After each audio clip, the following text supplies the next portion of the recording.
All right, time for search mode. And this next story has a lot of you searching Facebook for a teacher's post that went viral. It involves a bedtime chart posted by first grade Wisconsin teacher Stacy Carlson. Now, this chart gives suggested bedtimes based on the child's age and what time they need to wake up. So, for example, a 6-year-old needs to wake up at 6:45. Well, the suggested bedtime is 7:30. If her goal was to get people talking about this, well, she did it. It's been shared nearly 400,000 times. As we all know, though, once you put something out there that even suggests how other parents should parent their kids, buckle up, because it's about to be a bumpy viral ride, and that's exactly what happened in this one. Listen to some of the comments that her post has received. Denise says, "This is absolutely ridiculous." Shelby adds, "We're still at football practice at that time." And David sums up what a lot of people said. "Awesome. Something else in writing to make parents question everything they do." So, listen, joining me to talk about this, founder of GoodEnoughMother.com, Renee Seiler, and the dad behind the very funny Twitter feed, Exploding Unicorn, James Breakwell. Thank you both so much for being with us. Renee, I want to start with you. Hi there. So, all of this, it even says on the post, this is helpful information. She wasn't mandating that anybody do all of this, but I don't know about you, Renee. When I heard all of this backlash and people getting so torqued up, the first thing I thought about was I hear a lot of fear there, because we know that fear is what leads everybody to be defensive. So do you think it was just you read it and you feel like you're being judged? Is that what happened here?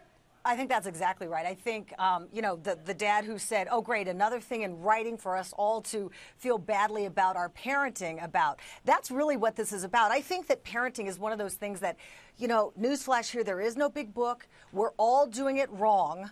That's the first thing. And, you know, I mean, really, it's one of those things that you think, gosh, it just makes it feel like it's a competition and we're being judged. And if we don't do it this way, you know, it's the wrong way. I agree. This lady was trying to do a nice thing. And I think in a perfect world, these times would be great. But, like, who's really, what high schooler goes to bed at 8:15? Right. Right. You know what I mean? You're right. You're right. And we hear that she got the chart online. I believe that you're right. She was trying to be helpful, because we know if a kid is tired, it's hard for parents to deal with that kid the next day. If a kid's tired and the teacher's got 25 of them in her classroom, that's even harder. So, James, I understand that you are really riled up about this. Why? I don't know that I'm really riled up, but I definitely think the article missed the mark. The only way you're ever going to get a 5-year-old in bed by 6:45 p.m. is if you use a tranquilizer gun. I mean, these are kids, not bears. They're not going to go to sleep at that time. And not only that, but, you know, in most families, you have 1 or 2 parents working. If they go to bed at 6:45, you're never going to see that kid. And don't get me wrong, there's days that sounds amazing to not see them, but I think most parents prefer to see their kids some of the time. Well, let's be honest, too. I mean, parents don't just get upset about bedtimes. Look, I want to read you some of the responses that we've gotten when we posted this question earlier this week.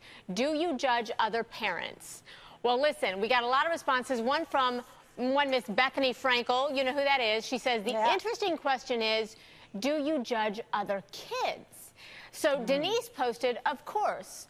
And anyone who says no isn't telling the truth. But here's what Judy said. Renee, how about this? She said, neither, meaning she judges neither. But kids misbehaving is a result of no discipline at home. Well, yeah. I mean, wait a minute. Isn't she just judging both at that point?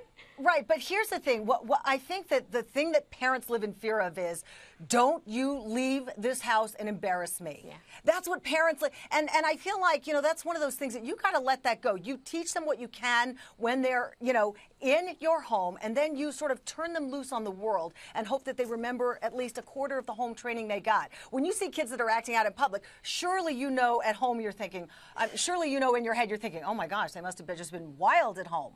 You know, look at Steph Curry's daughter when she said what she said, and then one of the sports reporters said, oh, well, what is she like at home? You know what I mean? Parenting, it's the last great sport in terms of judgment. I love that. It's the last great sport. James, what do you think? I don't judge other parents that much. I just assume that I'm a bad parent and just kind of start from there. So I really have no room to cast stones. With this story in particular, though, I don't think there's any reason to judge anybody by when they put their kids to bed. Because no matter how early you put them to bed or how many hours of sleep they get, they're not going to spring out of bed on a school day. They don't want to go to school. The only time they're going to spring out of bed is on a weekend at 5 a.m. when their parents want them to sleep in.